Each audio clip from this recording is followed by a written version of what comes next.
c'est aussi l'une des raisons du graffiti, c'est qu'on ne puisse pas être retrouvé.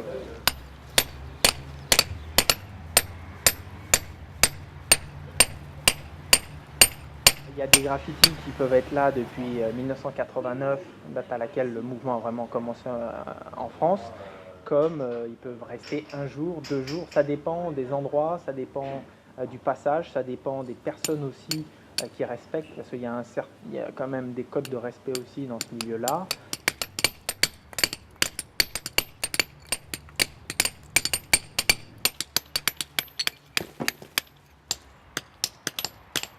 On travaille aussi sur cette notion de déstructurer et de restructurer aussi, par rapport au lieu, par rapport à transférer un support. En fin de compte, il rend mieux en pièces détachées que le graffiti par lui-même. Quand j'ai vu ce grand graffiti, pour moi, ça ne représentait rien. Alors que là, comme il est séparé en 3 parties, ça représente plus quelque chose. Disons qu'il y a un petit message qui est passé, quoi.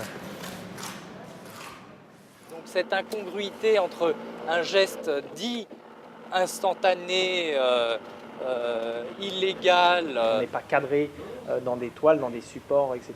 C'est qu'on sort et qu'on s'approprie aussi des lieux et des matières. Fait avec une matière qui fait quelques microns d'épaisseur, qui est ce spray, et ensuite on arrive à une pièce qui fait 700 kg. Il y en a qui vont au travail, il y en a qui vont faire du graffiti.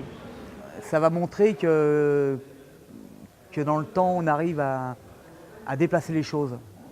Et c'est ce qui s'est produit à mon avis.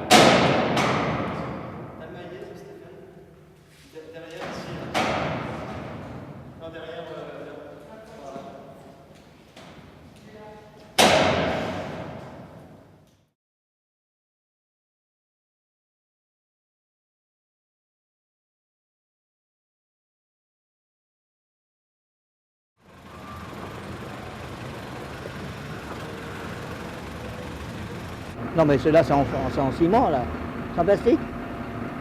Parce que comme ça on dirait bien en ciment.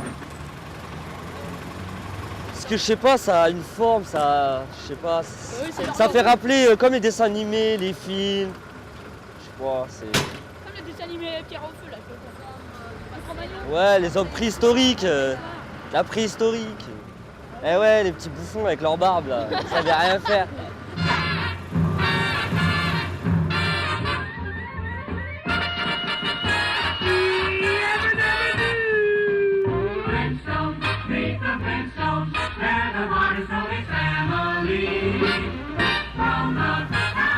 C'est en plastique, c'est des faux. C'est des falches. Il nous a fait croire que c'est du ciment, mais en fait tu te rapproches, tu le touches, c'est du plastique. Pas les économiques. Bah ouais, c'est pas bon ça. Faut nous mettre de la vraie pierre, ça, parce que ça. Oui, mais ça on les enlève, on enlève la terre et ça se manipule facilement. Donc c'est pas un souci. Alors que celles béton sont plus difficiles à. Je trouve pas ça très accueillant, je trouve ça limite repoussant quoi. T'as envie de continuer ta route sur l'autre côté. Là on est à Ivry là, limite Ivry, Paris 13. Vous voyez? Normalement Paris 13, normalement c'est bon exemple, c'est Paris, il y a les touristes. Mais là en faisant ça là, ça fait fuir les touristes ça, c'est un truc de charclos ça.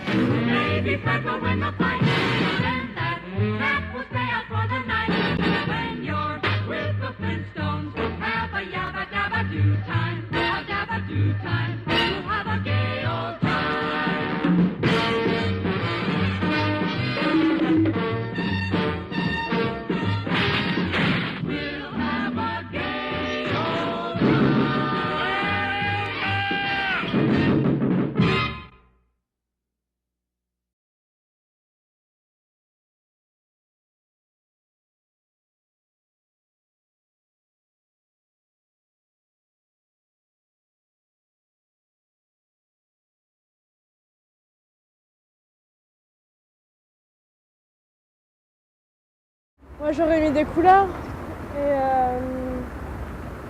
des fleurs L'été, c'est bien parce qu'ils mettent des fleurs. Mais l'hiver, c'est pas beau.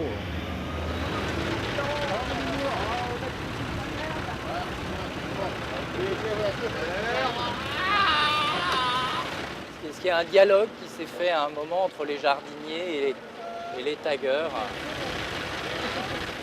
Les gens demandent plus de fleurs, mais derrière, il y a peut-être d'autres problèmes derrière, vous voyez. C'est plus de fleurs pour cacher un autre problème par ailleurs.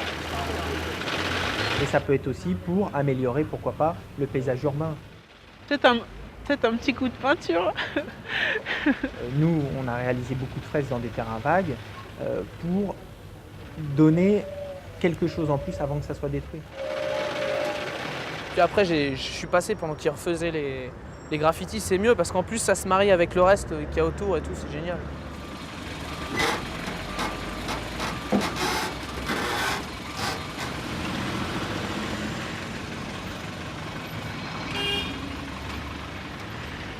Que produit l'intervention artistique dans le domaine public? Est-ce qu'elle a un impact visuel sur le domaine public? Est-ce qu'elle change quelque chose dans la façon dont on regarde tout ce qui existe déjà?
Je pense que les choses qui ont du sens, que ce soit pour des événements historiques ou pour la vie d'un quartier, événements qui caractérisent la vie d'un quartier, l'espace public ça sert à ça, c'est voué à l'évolution, au déplacement, au changement. Donc pour moi ça c'est, que ce soit la stèle ou le pot, la mémoire reste et c'est peut-être leur point commun d'ailleurs à ces deux choses qui sont très différentes et qui évoquent pas du tout la même chose. C'est que, où qu'ils soient, les deux sont déplaçables et dans la mémoire ils resteront.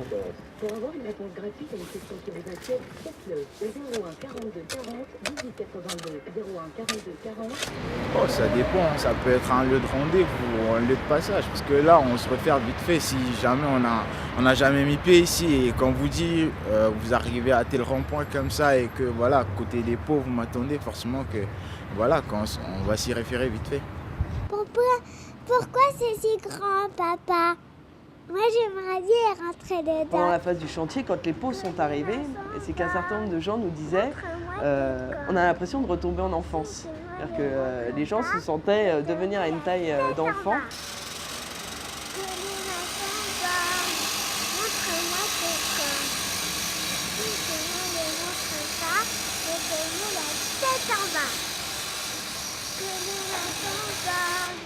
Montre-moi tes corps. Si tu ne le montres pas, je te mets la tête en bas.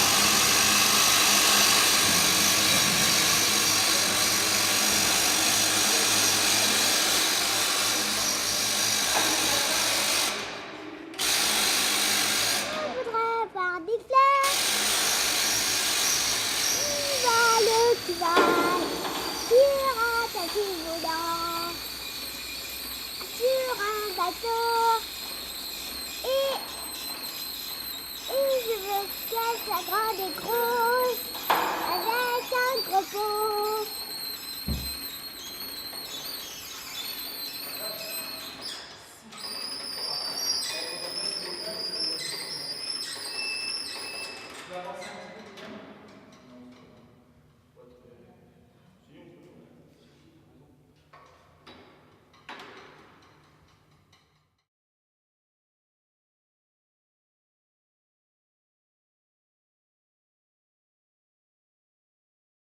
Ah, il y en a que 3 Il y en a un en bas encore là.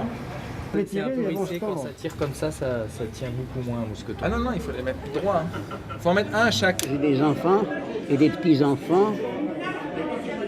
Vous leur dites De Gaulle, vous leur dites Staline, vous leur dites Pétain. Ils ignorent.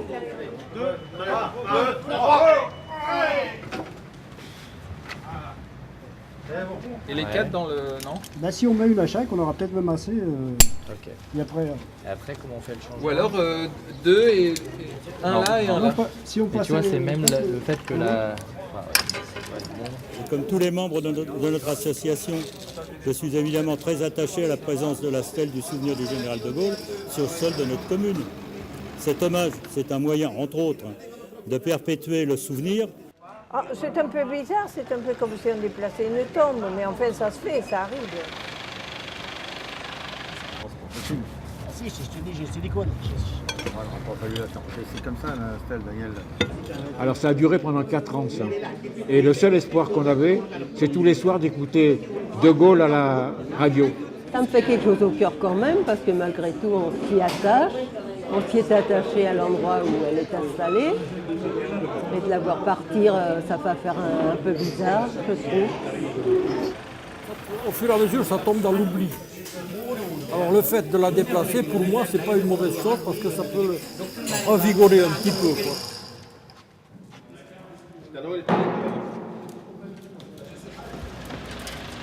Et pourtant, c'est un monument que personne ne connaît à Ivry, ou très peu de personnes connaissent.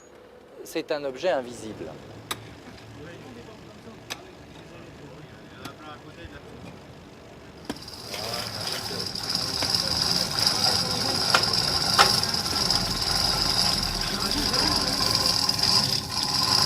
On arrête d'avancer là. Celui-là tient bien. Les tests. On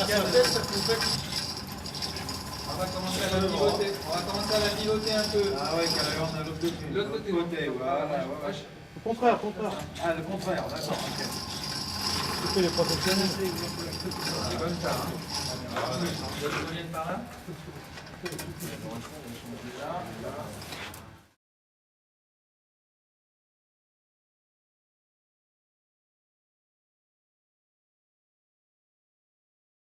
Ivry est une ville en chantier. Il y a des chantiers qui marquent la fin d'une certaine partie de la ville ou d'une fonction qu'elle a pu avoir. Et d'autres quartiers qui, au contraire, où il n'y a rien pour le moment, mais on sent qu'il y a des choses qui vont arriver. Ça, c'est pour quoi faire? Ça, c'est pour enlever ça. Ouais, mais le film, c'est mieux qu'aller à la distance.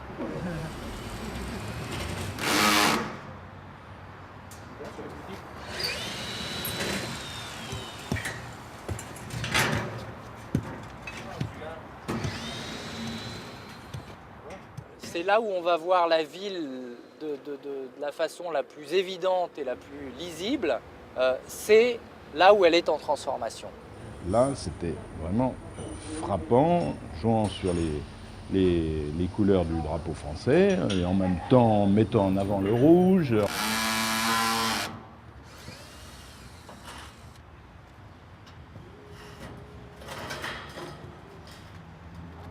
Je pense que c'est pour la couleur politique de la ville, oui. Bien la marquer, oui. Casser le drapeau français quand même avec le violet, mais qui était simplement un recouvrement du bleu et du rouge. Donc il y a là un schéma très, au fond très simple, mais qui était bien étudié pour arriver à frapper. Pourquoi qu'ils ne peignent pas les poubelles en rouge, en bleu et en rose? Je crois que le fait d'arriver à une harmonisation, déjà, c'est ça ce qui est important.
Je pense qu'en termes de design, c'est un design plutôt années 70-80 avec des formes assez arrondies, qui est assez classique, assez neutre, assez sobre.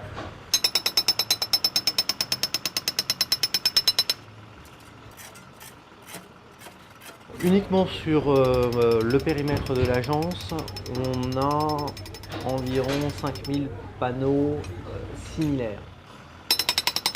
C'est à nous, si vous voulez, au moment de la mise en œuvre de ces marchés, de s'assurer, si vous voulez, qu'il n'y a pas de cannibalisation et qu'il n'y a pas une densité trop forte de panneaux.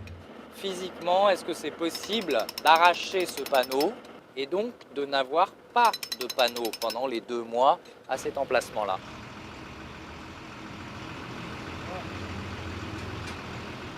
Il ne faut pas tout changer. Il faut pas tout changer. Il faut le faire par étapes.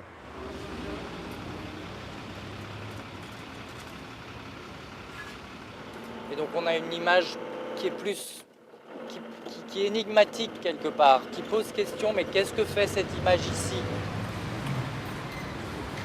Parce que dans la rue, maintenant, il y a tout. Hein? Il y a tout maintenant parce qu'il y a le monde qui se développe.